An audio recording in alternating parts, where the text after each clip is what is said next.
As part of the sustainable section of Expo, our Commonwealth joins hands with the nations and people of the world, fully optimistic that we can make all our tomorrows better than our yesterdays.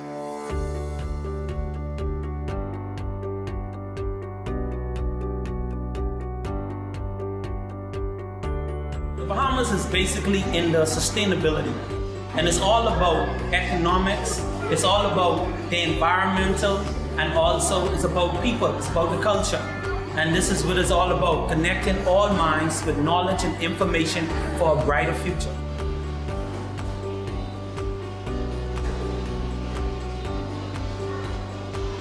We'll start off with the first inhabitants on the island. The first inhabitants on the island were the Lucayans. The Arawaks and the Lucayans in the tribe. They all came around 600 to 800 AD. They call themselves Lucacari. They call themselves island people. We're basically sailing, of course. We're surrounded by water and sea. We're island, like they said, we're an archipelago. This is so significant because we got our first Olympic medal from sailing. His name was Sadoic Nodes. So this is just a representation. The patches is just abstract and also showing creativity through our culture, our region, and where we are at. Into the ocean, we can take this boat or also get into fishing. And our main industry is tourism, second is banking, fishing and farming, and foreign investors. So some of the key elements or features of the pavilion have to do with the history of the country. We have a colonial history. We also have a colonial expression in our architecture, so we want people to recognize the influence of our built environment, and also to really understand the story of our resilience around. We have a story about the last hurricane that impacted us, which was Hurricane Dorian, and how we, in spite of that major challenge, we still found a way to overcome, and hence the resilience of the people.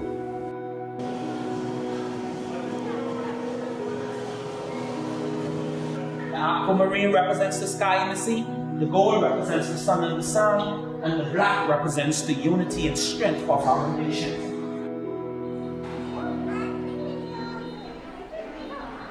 The reason why you see all these pastel colors and vibrant colors, just like our culture, we're very vibrant. We build with a lot of tropical colors, a lot of bright colors into our houses or onto our houses because we're a tropical nation and we use it to reflect the sun to make the buildings much cooler. And this is also our national bird. It's called the flamingo, an endangered species. Flamingo in the gold, they're not the actual size of the flamingo, but they are an endangered species. And that's why we've got to be able to sustain our ecosystem as well as sustain the environment. All right, thinking about innovative ideas, innovative minds are gonna help our animals, our birds, and our community, as well as with pollution. As you can see, this represents a top during the storm tied on to the bird, taking him away from his natural movements. Our national music here is the Junkanoo. The Junkanoo was actually played during two major events in the Bahamas. We call it Boxing Day.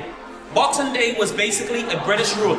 It was not between the aristocrat or the nobleman or the working man. It was a relationship between the slave and the slave master. The slave only had one day off, and that was the 26th of December after Christmas. They were given a charity box by their master. So being creative, they would come together and make music and celebrate. And up to this day, we have these beautiful costumes called the Junkanoo costumes. And this headpiece was done here at our celebration. As you can see, we don't have camels in the Bahamas, but we brought a camel to Dubai.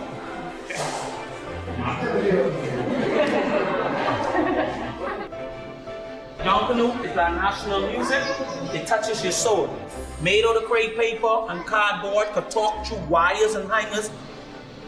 These are actually choreographed dancers, and she's a free dancer. This is her expression, because she gets crazy with it.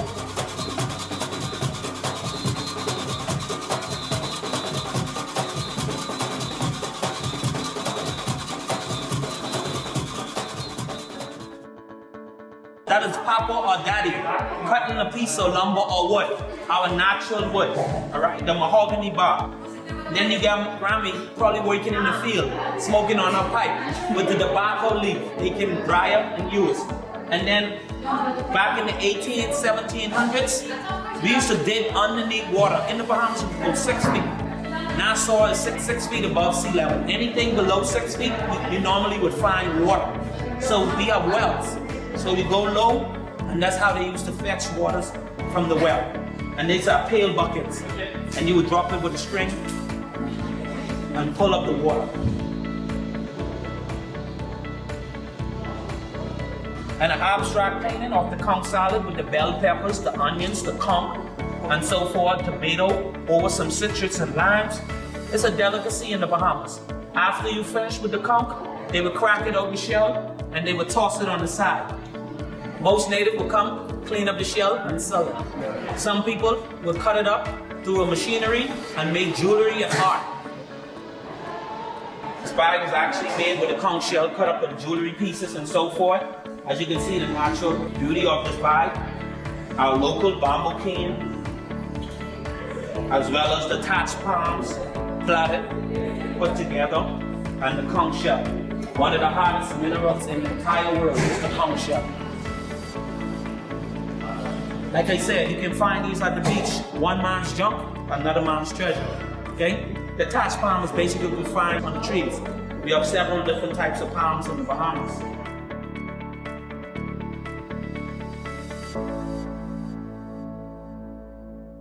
So the main theme really is sustainability and talking about the resilience of the Bahamas and how it's responding to climate change and the challenges that surround climate change.